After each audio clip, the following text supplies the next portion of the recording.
There's a reason why sleep deprivation is used as a form of torture. Because it's incredibly effective at messing you up. You're tuned into Dadsplaining, a weekly chronicle of all the weirdest, messiest, grossest, and funniest parts of, I don't even remember how our intro goes. Holy cow. You almost had it. I was impressed. I was close. Yeah. It was muscle memory. 90% there, yeah. All right, let me try that again. You're tuned into Dadsplaining, a weekly chronicle of all the weirdest, messiest, grossest, and funniest parts of fatherhood, hosted by two first-time dads. I'm Jesse. And I'm Brandon. And today is Friday, August 24th, 2018. You're listening to episode 9 of the Dadsplaining podcast. Today we're going to be talking about the mental load of parenthood between a mom and a dad and how that balance shakes out. And then we're also going to be talking a little bit about mental health and things you can do to take care of your brain and all the weird, crazy things that parenthood does to the human brain. But first, Brandon, it's been a month since we've recorded. How is Noah doing? Yeah, thanks for asking, Jesse. So, my son Noah just turned 5 months this past weekend, so he's doing good. Happy month day? Month anniversary is what I'm going with for now. Okay. You know, whatever. So, yeah, it's been going really well. And lately, we have been really working on the sleep scheduling and sleep training in general. So this is the funnest part of parenting by far. At this point, you know, our son's not sleeping through the night, and we really want him to because we won't be able to survive any longer. It's already been 5 months without a night's sleep. So we're trying to go through the process of training, and I'm here to say that it's something of a success story, but it comes with a lot of difficulty. So something that's really comes up around the 4-month mark is known as the 4-month sleep regression. So this is something that just about every parent is going to deal with to varying degrees in terms of how long it lasts and kind of how it works. But somewhere around that 4-month mark, the kind of science that's happening behind the scenes, from what I understand, is that kids actually start to go from falling asleep and being in like a deep REM cycle the whole time to actually going in and out of that deep sleep and lighter REM sleep, which is the same as what we are doing as adults. So for me, if I am sleeping, I might roll over a couple times at night, flip the pillow over, you know, move around a little bit, and then I go back to sleep and I'm fine because I'm a grown-up. I'm not a baby. But my son, this is new for him. So when he kind of rolls over, so to speak, even though he can't roll over, he wakes up and he just like freaks out because he's like, wait, why am I awake all of a sudden? So that's what happens in the 4-month sleep regression is you have to deal with a lot of that and a lot less sleep. So we've started doing sleep training, which is ridiculous. And what I would really have loved is a definitive opinion of exactly what will work, exactly how it will work, and how it's 100% effective for all children. But that never happens. For parenting, for some reason, you get one opinion, then you get another opinion, then you get another opinion, and then someone says this opinion is terrible and would damage my child forever. So we went with what's commonly referred to as the cry it out method, which basically says that when they wake up, you know, if you put your kid to sleep and then they wake up, you let them cry for a little while, and then you go check on them, and then you continue this process until they can fall asleep on their own. And what I learned right away is that I cried the most, and my wife cried the most. My son really didn't cry as much as we did about it because there's nothing worse than hearing your kid crying, especially because the whole point of this method is to do almost nothing about it. So it's a pretty brutal process, and we almost couldn't bring ourselves to go through with it because it's really hard and painful. But there is a great side to the story because it worked. So everyone be careful. You know, I'm not saying you have to let your kid cry indefinitely. Some people do argue for that.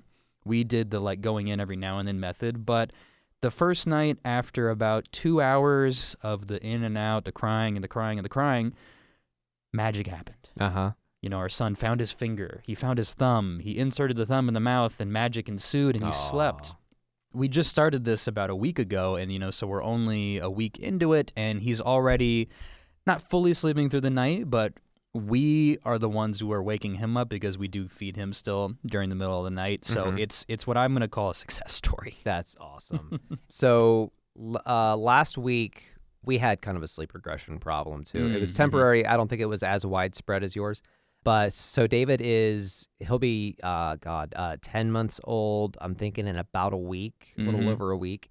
And he's been sleeping through the night really since he was 6 months old. But the past couple of weeks, he'll wake up at like, sometimes it's 10 p.m., sometimes it's 3 a.m., Yeah. and sometimes it's only for a minute and I can rock him and put him back to bed.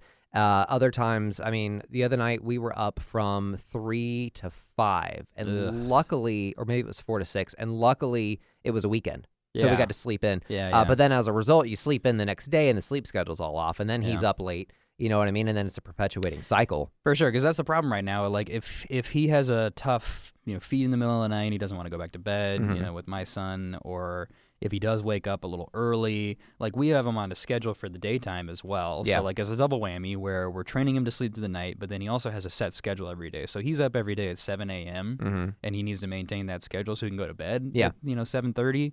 So if he wakes up at, say, 6 o'clock, you can't really put him back to bed again. And then the cat's out of the bag, and then the whole day is off by like a half hour, an hour, and it just kind of throws everything out of whack at that point. It's so crazy. So yeah, schedules are great. I don't think sleeping in's ever going to happen for me again now, though. It'll happen. I think I remember telling you in one of our other episodes, like, I was trying to encourage you. I'm like, you will have normalcy. You will go to a normal, and because like at the time I was perched on my high tower of sleeping, all through the night. And now we're like back to Thunderdome where there's just no order whatsoever. We're back on even ground. Yeah, exactly. So I'm back down there in the foxholes with you once again. But I'm telling us both this time, it's going to be okay. We're going to get through this. That's what I keep telling myself every morning. I'm like, well, he slept for like 5 hours twice at 2 different intervals. So that's great. Yeah. It's better than it used to be. It used to be every 2 hours. We're making progress. Yeah. So sleep training's big for us. How's daycare been, Jesse? So when we last recorded a month ago, David was in his second week of daycare, and he had gotten a little bit of cough, and I think I mentioned that he had stayed out for a couple of days because he had developed a fever. So since then, it's been on again, off again with that fever and with just really runny nose, congestion, stuffed up cough, chest cough kind of thing. Great stuff. And that was part of the reason why he kept waking up in the middle of the night, because he would cough and that would wake him up. We found out a few days ago that what was going around was croup.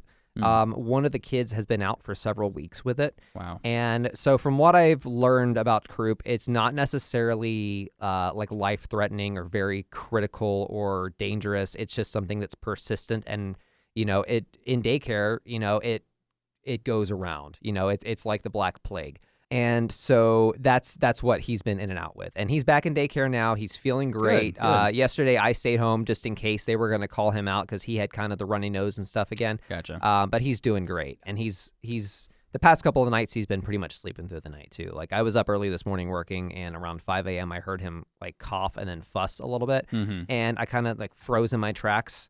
And I'm like, okay. Is he going to go back to sleep? Is he going to? And then he went back to sleep, and it's like, oh, thank God. That's like an every night problem. Once you get to a point where your child is supposedly sleeping through the night, is like if you hear any noise on the monitor, you like freak out, and you're like, oh no, not now. I know. And then you have to wait like 5-10 minutes of like tense time where you're like, please go back to sleep. And sometimes it works, and it's great, and sometimes it doesn't. Yeah, and it's sad.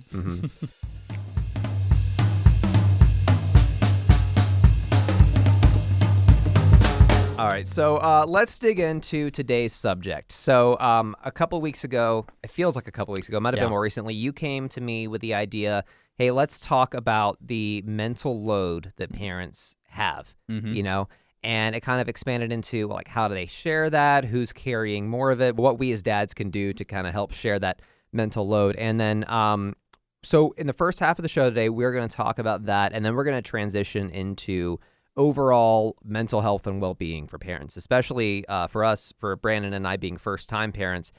There's a lot of things that happen, and there's a lot of, like, I've been reading a lot of studies about the effects of parenthood and the effects of being a first-time parent on your mental health, your relationship with your spouse, the relationship with the child, and how all these things kind of feed into each other. So we're going to dig into all that. We're going to give you some tips on how to kind of keep things good, and let's just dig right in. All right. So talking about the mental load, we're going to borrow from a great article that came to us from a site called Working Mother. So if you check out our Facebook page or our Twitter, you'll see where we've posted that, and you can kind of follow along. We're going to go through it at a bit of an abridged clip just so we can make sure we hit the high-level notes here. But the general thought here is that being a parent, and especially if you're working, and we're not even saying that being just a stay-at-home parent is any kind of leisurely activity, that's its own job, but there's just so much that goes into your daily life that you have to be thinking about constantly. And then parenting, there's a whole extra section to that. Your own personal care, there's another bit to that. And sometimes this load tends to skew toward the moms in the situation. And it's not always them. It can totally switch over to the dads, but sometimes one of the two parents is maybe carrying the heavier mental load. And so the way that we tend to think about this, if we're looking at this kind of article, has actually a really great kind of comic-themed illustration to it where it kind of spells it out. And so it does a good job of visualizing it in an example where the mom is busy cooking dinner for the evening as well as taking care of the kid, and then something happens, the pot overflows and explodes on the stove, and the dad is like, oh my gosh, what happened? What's going on? And that's a situation where the mom's like, what do you mean? I'm taking care of all of this stuff. And the dad says, well, you should have just asked. And that's really the nuts and bolts of some of the issues that you can run into. The idea where one of the two people in the relationship is like, oh, you should have just asked, or if you had just let me know, I could have helped, or let me know when you need help. Those are phrases that sound really beneficial, sound like you're communicating, sound like you're trying to be helpful, but just the mere thought that you're saying something like, you should have asked, there's something invisible happening there where you're not asking yourself, you're not plugging in on your own, you're not also thinking about all of the different things that are being done on a daily basis and need to get done, and maybe one of the two of you is focusing on more of that mental load. So we've talked about how just historically, not even, today, but in the past and, all throughout history and kind of the way that society has been built up is that the women tend to be the ones who manage the household, and they tend to kind of organize everything. So it's very likely that, say, the mom in the situation is thinking about all the things that the kid needs, all the things that the husband needs, all the things that she needs, all the things that need to be done around the house. And sometimes, without even thinking about it, men in this situation don't think about that kind of thing. We haven't been conditioned to think about it. So we're going to talk about trying to be aware. A lot of what we talk about is communication. Mm-hmm. This is another facet of that, just thinking about that communication, because if you're not the person who's helping to think about all of these issues and you're waiting to be asked, then your partner is carrying 3/4 of the load instead of half of the load. Yeah. So one thing when I was reading through this that stood out to me is it was kind of cool. They framed it as a lot of times the mom in the house gets the position of manager. Yep. Almost like at work, you've got a manager, and then you've got like the direct reports that report up to the manager and do what the manager says and then check off their boxes, and then they're done. They don't have to worry about managing because they have someone who manages for them. But that manager usually just manages. And when that manager also has to do the work that they're managing, it leads to dysfunction. And I've been in a job situation where I was a manager who also had to do a lot of the heavy-duty, hands-on, grassroots level work, the kind of thing that I was also managing other people doing. And that always leads to dysfunction because managing is a full-time position in and of itself. So if you're doing that and you're doing the work, you're doing 150% of the work and then leaving someone else to do, 25% of the work, basically. So, look at guys, if your wife in the house is keeping track of, okay, Monday we need to make sure that the dishes are done. Tuesday we need to make sure that the laundry is done. And then she's also doing a lot of those things. And then you're looking around the house and you're saying, oh, this hasn't done. Oh, and we never got around to that. Oh, and that faucet's still leaking. What's going on? That's got a lot to do with it. You've got one person managing the to-do list and the other person just waiting for direction. Mm-hmm. So it's important to think about sharing all of that. It's not even just saying that, okay, maybe one of you organizes and like manages the to-do list and then one of you does the to-do list. No. Share the whole responsibility, because this isn't just called like the to-do list load. This is called the mental load, and we're going to talk about the mental health aspect. So having one person shoulder all of the organization, even if they're not doing all of the work, or if someone else is doing the work, that's a lot of burden, because they're the only person who's thinking about everything that everyone needs, everything needs to be done, everything at home, everything at work. The day doesn't end when you go home from your job. So let's say you're at home. You're walking through the house and you notice, oh, there's something on the floor. If you have a kid, this is inevitable. There's a toy on the ground. Okay, let me pick up the toy. Let me put it in the toy basket. Let me put it away. On your way to take it from the living room to the kid's room to put it in the basket, you're like, oh, there's a dirty diaper. Okay, that hasn't been thrown away. Let me throw that dirty diaper away. You throw it in the diaper pail. Oh, the diaper pail's full. Okay, let me go ahead and take that out. Throw it in the garbage can outside. On your way outside, you notice, oh, the recycling hasn't been put out. Okay, you take the recycling.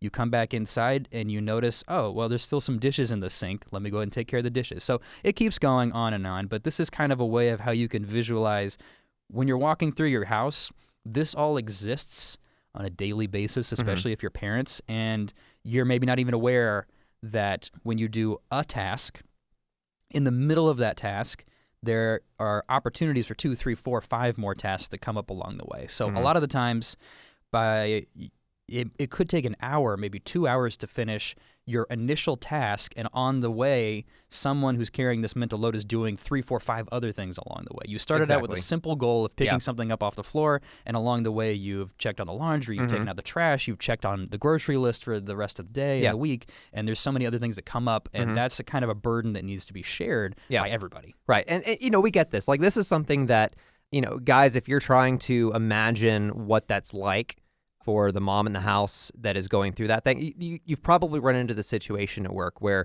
you start writing an email to someone, a reply, right? Because we all have those, like, 3/4 of the emails I send in a day start out with, sorry for the late reply, because you get so behind. So you start replying to an email, and then you realize, oh, there's one thing I was supposed to do for that person. So you go to do that thing, and when you get to that thing, you find, oh, wait, I was supposed to do this thing, and that just leads you down a rabbit hole, and then 6 hours later, it's closing time, and then you never hit send on that email.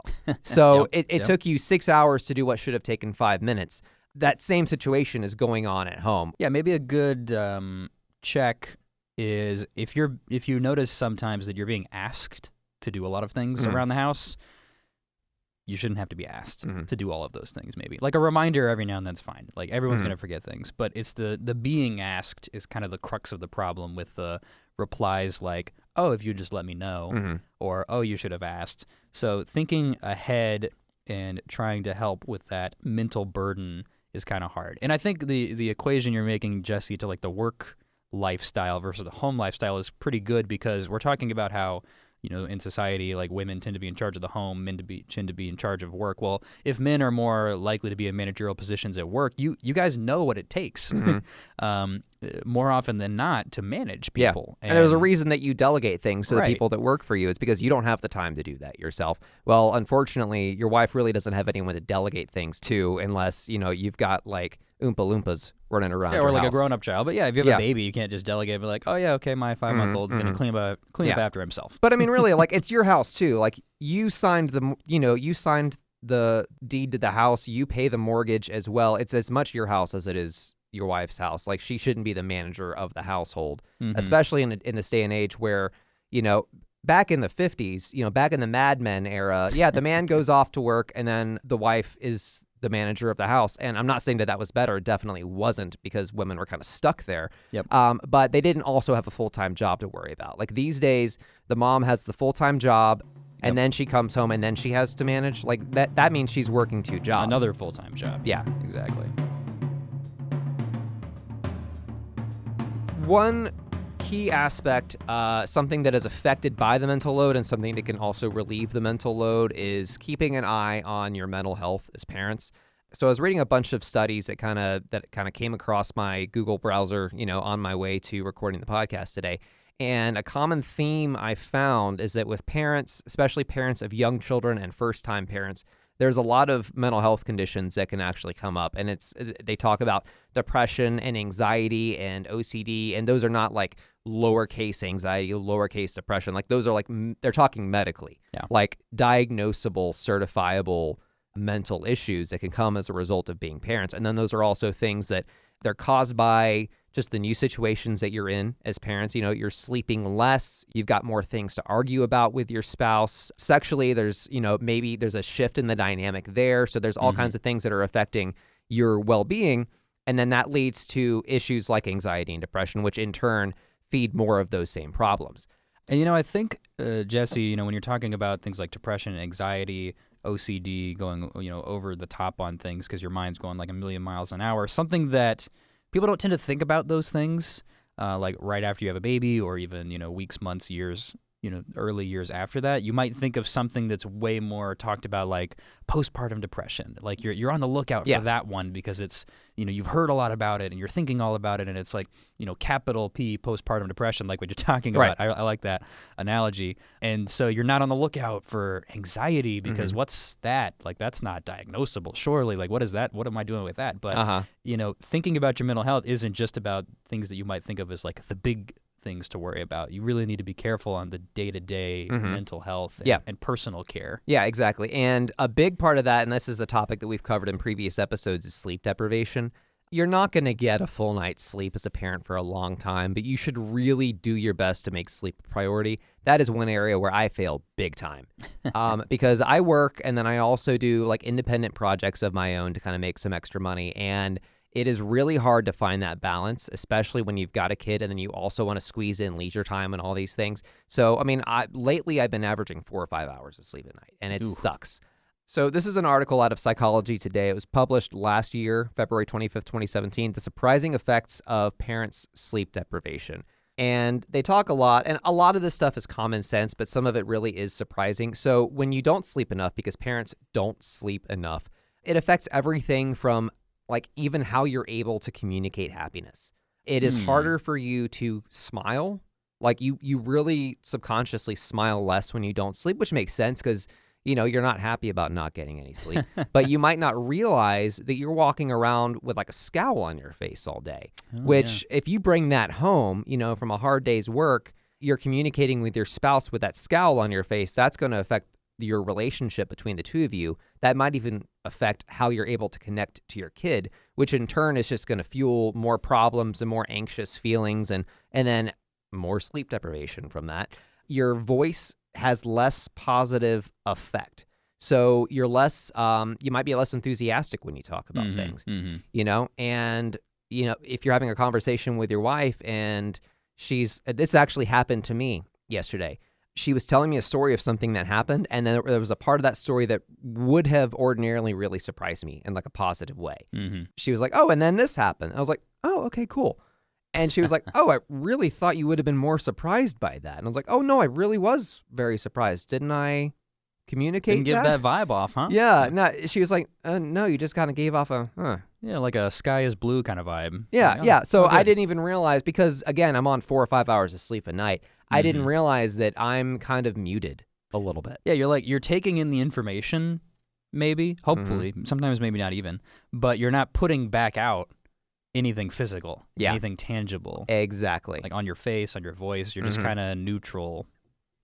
Yeah. Stone face. Yeah. And you and I are both in this phase right now where our kids are having a hard time sleeping. So even if we go to bed at a decent hour, we're losing an hour or two just waking up in the middle of the night, getting the kid to go back to sleep, and then forcing ourselves to go back to sleep, which sometimes can be a problem. Yeah, for sure. I mean, even though my son has done great with the sleep training, I'm still waking up every night to give him a bottle in the middle of the night because, he needs that for his weight gain. Like, he's had some issues with that, so we're trying to help him out with giving him an extra feed. So then I got to wake up, got to heat up the bottle, takes a few minutes of that, got to go in there, got to feed him, then got to rock him, make sure he's cool. Like, the whole process can take anywhere from 15 minutes to an hour. Yeah. Depending on his mood. Yeah, exactly.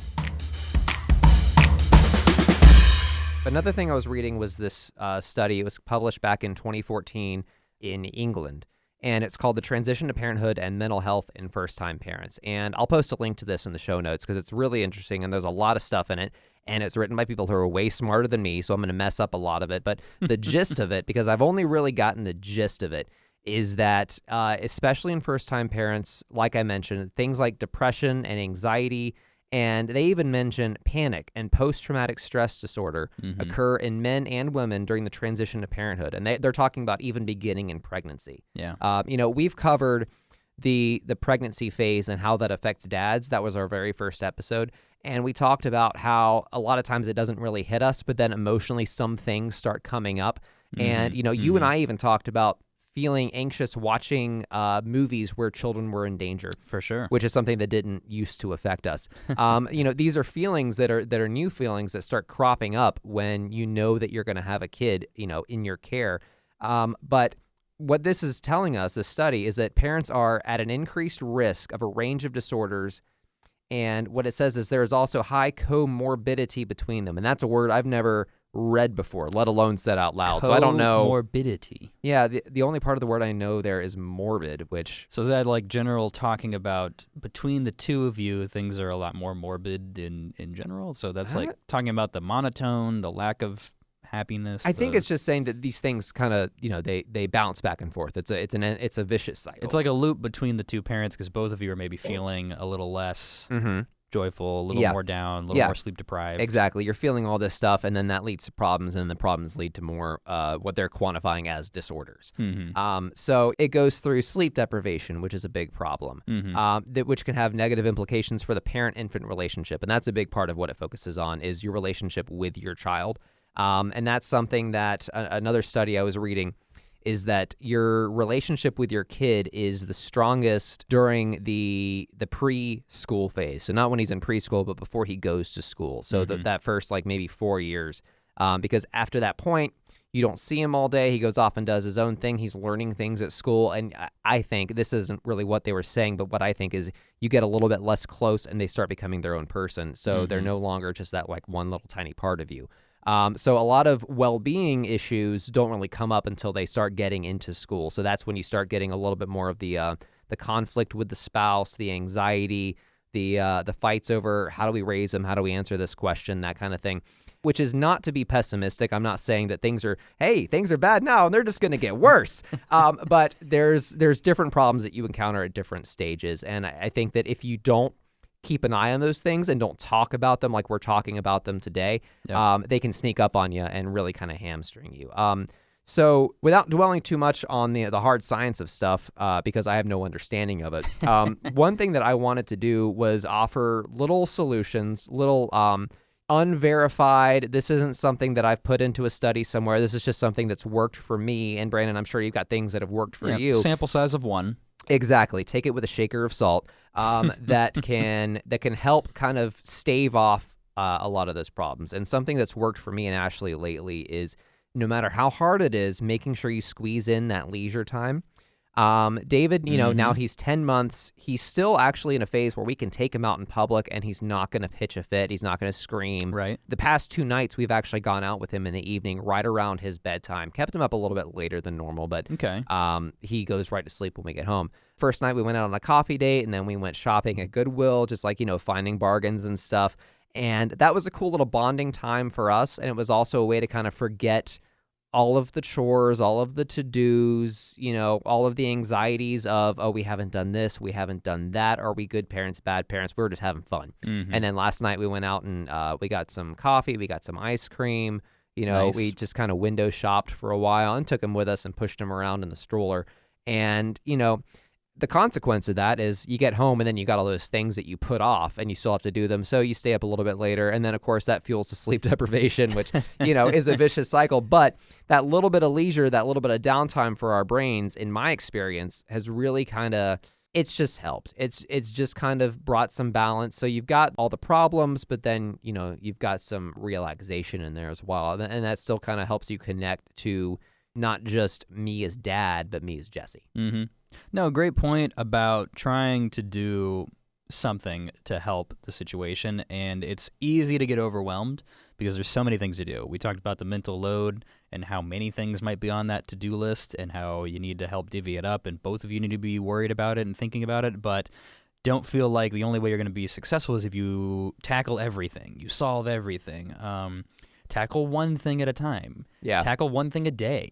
And if you can, do it together. So, you mentioned going out, shopping, whether it's for clothes, whether you're doing grocery shopping, whatever it is, you have to do that. Do it together. Yeah. Take your kid with you. It'll feel good because you're accomplishing something, but you'll also have some time together and you'll feel like you're both doing it and it's a team. And it feels good. So I'm going to dig through our comment section, and last week I put the question out to our followers, and I said, in your household, who is handling the share of, that mental load that we've been talking about? And also, what do you guys do to keep track of it? So I got a couple comments from moms and a couple comments from dads. And the dads, my buddy Paul commented, and he was, flat out honest. He said, mostly my wife handles that stuff.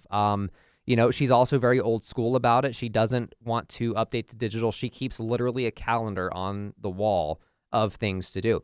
And that's actually something that Ashley and I have talked about, is actually getting a physical calendar so we can write out all of our appointments. We can write out everything that we need to do, week by week, chores lists from Monday, Tuesday, Wednesday, Thursday, Friday, and then we can both take care of it. And it doesn't have to just exist in her brain somewhere. Very hard to do that. We got a physical calendar as soon as our son was born, set it up in March of 2018. It's still on March of 2018. We have not moved forward. It's beautifully filled out for the first 2 weeks of his life, and it hasn't progressed since. Oh, dear. Okay. We just need to try harder, though. Calendar is a good idea. We just need to try harder. We got another comment here. Yvonne says, And there are some dads that will step up and share the tasks, definitely more so today than back in my day of raising kids in the 60s. And that's something I mentioned earlier. These days, these things we're talking about, this is a trend that's happening. Dads are learning to kind of step up, especially now that moms and dads they're both equally spending time in the workforce, so they really need to share the load at home because, you're both just completely zonked when you get home from work. That's... we also got a comment from Karina. She says, that's me. She admitted it. Hey, I'm the one who handles most of the stuff in the house, but my husband is able to actually go to appointments and stuff like that with me, now that we've gotten kind of into a groove. I've also seen, so my cousin Kendall mentions, she says, definitely not her husband. And then she used 2 laughing emojis. And she says, he just needs to carry everything. And that's, so knowing my cousin's personality, that's less of the husband not stepping up and more of my cousin saying, okay, I know what I'm good at. I know what you're not really gonna handle very well. So I can take care of this part on my own. Sure, there's an equilibrium. If you're not going to split everything 50-50, there's going to be things that you're better at than somebody else. Exactly. But just talk about it, So go home after listening to this beautiful episode from us and just have that conversation. Just say, hey, am I helping out enough? Or, whichever one of you are in the relationship, both of you can ask each other, like, are we doing enough? Am I doing enough? Do you feel like you're doing too much? Do you feel like I'm doing not enough? Like, just gut check each other. And I got another comment from Karina today, and she's one of our more dedicated fans. She's one of the moms that followed the Dadsplaining podcast. And so today I posed the question, how do you keep track of your mental health? How have things changed since you've had a kid? What are you noticing in your brain? So she says, everything for me is slower. So my son has autism. He's amazing. He's nonverbal, and he has seizures at night due to not sleeping. So I don't really sleep, and although he's 5, he sleeps in the bed with me, so if he rolls over, I'm able to check on him. I take care of appointments, but since I usually work nights, my husband takes care of dinner and homework. My daughter's a handful and the one who tests our patients, but she's overall a good kid. My mental health is low because all I do is worry. Since my son is nonverbal, I never fully know if he's doing okay in school or getting bullied or how the teachers are or anything. So when he was at daycare, I could ask his sister, and she would actually tell me of times when he would get bullied, but now I really don't know. So hence the worrying. And she says, basically, bottom line, I survive on coffee, sarcasm, and nerd references. So, those little things that you do. Do what you got to do. Get you through the day. Karina, you're rocking it. That's pretty much all we can say. You're killing it. Doing great. Exactly. And that's one thing that I think that sometimes parents like us who don't have that experience of, for instance, raising a child with autism, it totally changes things. Like, a lot of these tips that we're sharing are going to be relatable for everyone, but there are a lot of situations that we just can't fully relate to.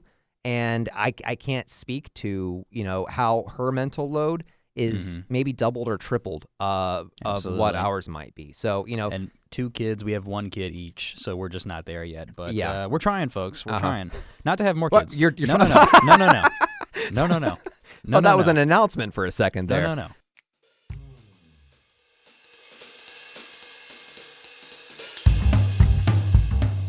So that's all the time we have for today. Thanks for tuning in. Until next time, be sure to keep up with us on Facebook and Twitter, and you can also email us at dadsplainingpodcast@gmail.com. And be sure to subscribe wherever you find your podcasts. If you have a free minute, give us a review. We really appreciate it. Hey, Jesse, what are we going to talk about next week? Next week, we are going to talk about the dad bod. Oh, whoa. Oh, yeah. It is in vogue, baby. We're going to talk about why dads' bodies change, how they change, all the things that are going on the inside, and what you can do about it. So, yeah, thanks for listening. Until next time, I'm Jesse. And I'm Brandon. Hey, Jesse, what do you call a fat psychic? I don't know. Fortune teller. Oh, because fortunes, Fortunes, 'cause he's fat. But he's also a fortune teller. Hey! Oh! Hey, thanks for listening.